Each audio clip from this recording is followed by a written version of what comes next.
Tanya amal benda yang terbaik bulan puasa. Dengar baik-baik. Kita betul semua dah. Bulan puasa bukan bulan beramal. Kemak.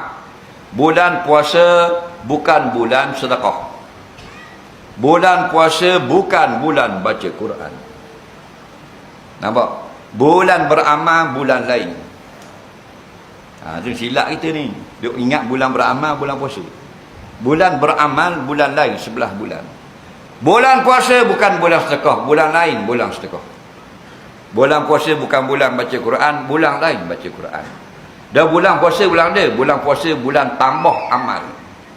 Tambah sedekah, tambah baca Quran. Faham lagi? Bulan lain kita beramal sama, bulan ni biar banyak amal. Baru tu.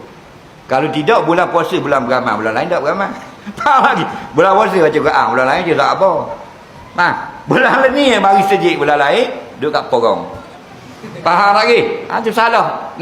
Bulan puasa bulan gandakan amal, bulan puasa bulan gandakan sedekah, bulan puasa gandakan baca Quran. Bulan biasa kita baca 11 hari, bulan puasa kita baca sejuzuk sehari. Bulan lain kita sedekah 5 riyal sehari, bulan puasa kita sedekah 30 riyal sehari.